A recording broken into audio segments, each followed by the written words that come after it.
bagaimana mengurangi angka ODGJ di jalan-jalan. Buat saya menjadi hal yang krusial karena mereka adalah aset kota Iya. yang harus kita pulihkan keadaannya.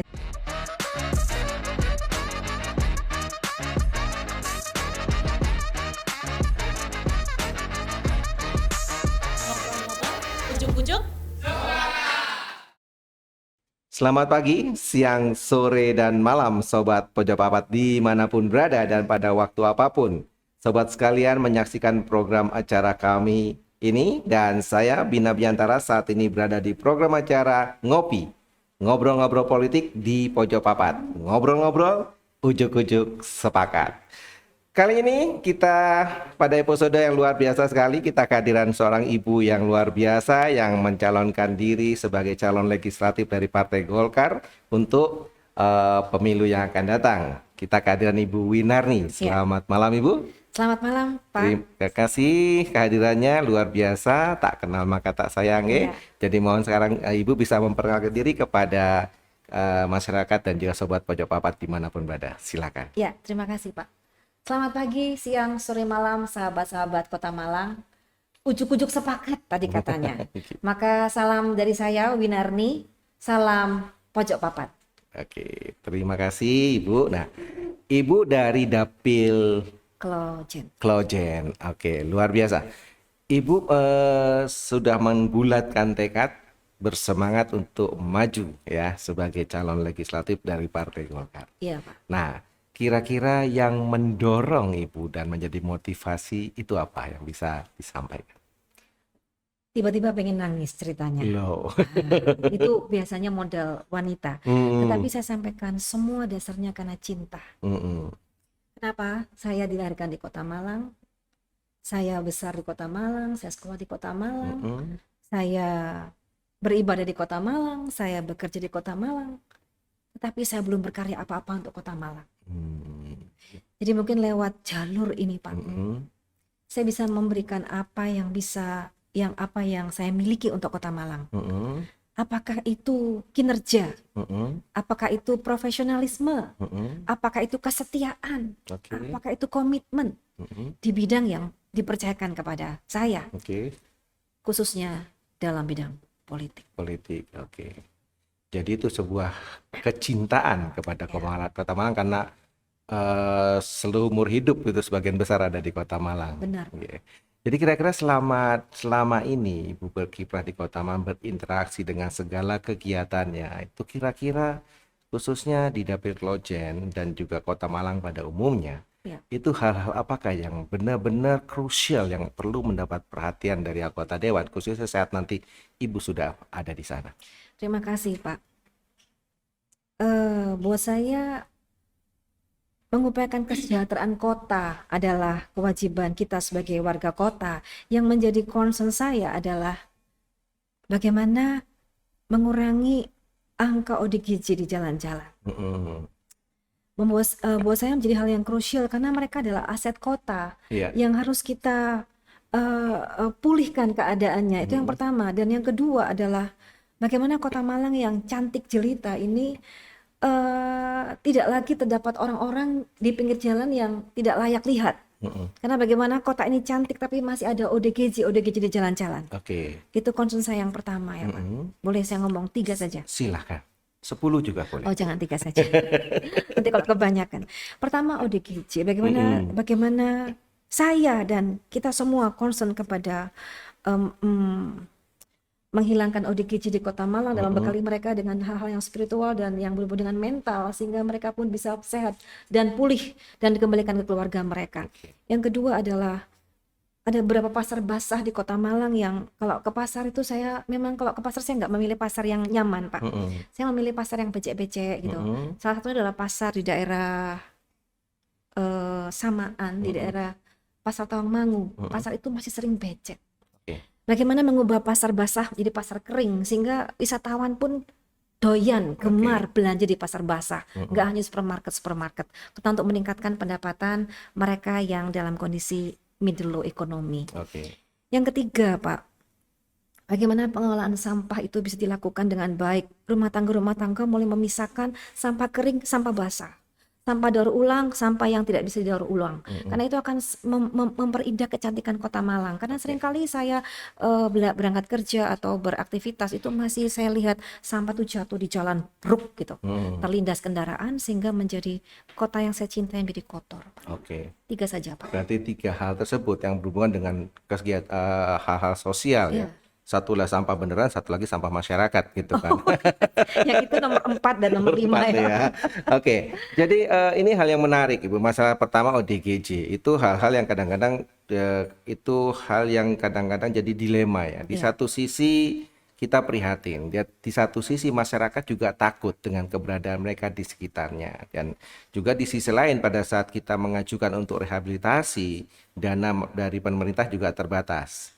Saat masuk ke dalamnya itu biasanya dibatasi sekian minggu, dan pada saat mungkin pengajuan harus ada yang bertanggung jawab pada mereka. Nah ini kadang-kadang yang mau bertanggung jawab tidak ada, sehingga mereka tidak tersentuh oleh. Nah mungkin nanti dengan pada saat di Dewan bisa merangkai ini menjadi sebuah sesuai dengan yang ditujukan. Iya Pak, kenapa saya menyatakan ini? Kenapa? Karena apa yang kita katakan itu yang kita lakukan. Apa yang kita lakukan itu yang kita tulis. Yeah. Jadi selama ini pendekatan saya kepada mereka adalah ya pasti berdoa Pak ya. Karena itu jiwa yang harus diselamatkan. Yeah. Saya mendekati mereka dengan cara saya membawa nasi bungkus. Saya juga mendekati bapak-bapak tukang becak dengan pendekatan yang personal, touch personal mereka. Nah untuk kembali kepada ODGJ, saya memberanikan diri. Mengapa? Sekali lagi karena itu adalah jiwa. Itu adalah manusia, itu adalah aset kota. Saya seringkali mendatangi mereka bawa nasi bungkus, dan saya sudah tahu resikonya karena saya sudah pernah melakukan itu. Ada yang mereka marah, ada yang mereka menolak atau membentak. Tetapi Pak, kenyataannya ketika kita pendekatan dengan kasih, mereka bisa menerima saya. Dan waktu saya bilang, Pak ini nasi, silakan dimakan, mereka tidak marah tuh. Bahkan mereka melihat saya dan mereka menerima nasi itu. Dan akhirnya mereka berkata, atau mereka anggukan kepala dan mereka bawa nasi itu ke satu pojokan dan mereka makan. Dan saya bilang, Pak, saya anggap dia sebagai orang sehat, Pak. Pak, rumahnya di mana? Ya pasti mereka tidak jawab. Hanya lihat saya dari ujung kepala ke ujung kaki. Tapi saya yakin ada juga mereka yang dalam pandangan saya mereka nggak benar-benar gila, Pak. Mereka menggilakan dirinya untuk mendapat perhatian. Dari siapa? Dari saya contohnya. Begitu Pak. Jadi pendekatannya benar-benar kita anggap bahwa mereka itu orang sembuh secara psikologis. Kemudian ya kita sampaikan dengan kasih, dan ternyata mereka tidak marah.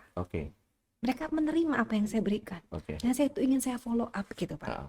Luar biasa sekali ya, itu pengalaman yang sangat menyentuh, dan mungkin untuk kedepannya perlu juga dihadirkan figur-figur yang mungkin melatih orang-orang seperti Bu Winarni bisa memiliki kepedulian dan empati kepada mereka. Dan kadang-kadang mereka juga, ODGJ ini juga hidupnya kadang-kadang tidak jauh juga dari pasar. Ya kan, tidak jauh juga dari tempat sampah gitu. Nah ini berarti satu paket. Kira-kira hal-hal seperti ini ke depannya, gambaran ke depan seandainya program-program yang Ibu nanti bawa di Gedung Dewan itu bisa berhasil, Kota Malang seperti apa sih yang Ibu jadikan visi atau misi yang Ibu bayangkan nanti setelah program ini berhasil? Terima kasih banyak Pak. Saya bersyukur untuk keadaan Kota Malang yang terus bersinar dari tahun ke tahun sampai usia 52 tahun ini. Banyak sekali kemajuan di Kota Malang.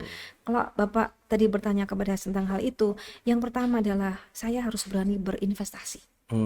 Pertama, tidak hanya meminta tetapi melakukan sesuatu dengan doa dan usaha tentunya untuk mendirikan satu rumah khusus untuk rumah ODGJ Pak ya. Nah, dari sana kemudian dengan sentuhan mental spiritual tadi Pak, saya bergerak dulu sambil mengumpulkan orang-orang yang punya misi sama dengan saya yakin itu banyak Pak. Untuk kita bergerak sama-sama. Dan ada mobil yang disiapkan untuk kemudian kita angkat atau kita gendong mereka, kita naikkan mobil untuk kita bawa ke rumah itu. Kita rawat dan sebagainya. Itu teknis ya Pak ya. Dan karena mereka itu sebenarnya di pasar-pasar, kita bergeraknya di area pasar. Dan bukan di pasar enak, pasar nggak enak dan pasar basah. Pasar basah, betul. Dan lingkungannya dengan sampah tadi Pak, karena mereka banyak sekali mengais makanan di tempat-tempat sampah. Terima kasih Bapak, luar biasa. Bisa merangkai ini menjadi satu cerita yang menarik untuk nanti saya sampaikan di Dewan. Jadi dari Sah berarti. Sah. beliau mendengar. Amin. Amin. Ya. Amin. Jadi mudah-mudahan misi dan visi Ibu benar-benar bisa terlaksana nantinya, karena ini sebuah apa ya, masalah sosial yang kadang-kadang sebenarnya bisa dirangkum seperti ini, tapi secara struktural kadang-kadang terpisah dalam beberapa dinas yang tidak saling berketerkaitan. Jadi mungkin ini yang nanti bisa dikulik biar ini bisa ada sinergi antar dinas, sehingga hal-hal seperti ini bisa dikolaborasikan, penanganan bersama sehingga menjadi satu. Kan seperti ODGJ masuk ke dinas sosial dan dinas kesehatan.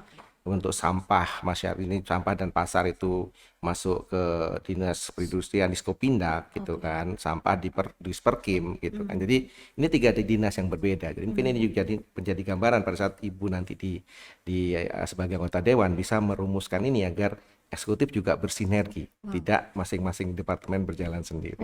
Mungkin seperti itu yang bisa saya rangkum di sini. Luar biasa sekali. Luar biasa. Oke, terakhir kira-kira Ibu ada yang bisa disampaikan kepada masyarakat umum untuk hal-hal ke depan saat nanti mungkin diharapkan Ibu bisa menjadi anggota dewan? Baik, sahabat tercinta di Kota Malang, ketika nanti saya dipercaya untuk melakukan amanat ini, janganlah memilih saya sebagai siapapun, tapi pilihlah misi yang Tuhan tetapkan di hati Bapak Ibu untuk bagaimana membuat kota ini semakin cantik. Bagaimana kota ini berdampak bagi kota-kota lain dan menjadi kota teladan bagi Indonesia dengan mengedepankan pariwisata, pendidikan, dan juga pariwisata, pendidikan, dan industri di Kota Malang. Terima kasih, saya sangat berbahagia bisa berbincang-bincang dengan Bapak di Pojok Papat. Selamat pagi, siang, sore, dan malam. Salam Pojok Papat. Siap. Terima kasih Ibu Winarni, luar biasa sekali. Sebenarnya kita kupas bisa banyak sekali itu yang kita bisa kupas dari tadi, tapi karena waktu jualah ya. Kita cuma nanti di session berikutnya mungkin kita bisa bincang-bincang lebih banyak lagi. Baik, terima kasih banyak Pak. Terima kasih Ibu. Demikian Sobat Pojok Papat dimanapun berada dan masyarakat Kota Malang pada khusus umumnya. Saya mengakhiri acara ini, walaupun masih banyak yang bisa dikupas dari problematika yang ada, dan mudah-mudahan jenengan semua bisa menyaksikan ini dan mempertimbangkan untuk Ibu Winarni menjadi wakil jenengan nanti, agar menjadikan Kota Malang yang sudah cantik menjadi semakin indah dan benar-benar luar biasa. Luar biasa. Ya, terima kasih, dan saya Bina Biantara serta Ibu Winarni undur diri. Selamat malam, salam. Terima kasih.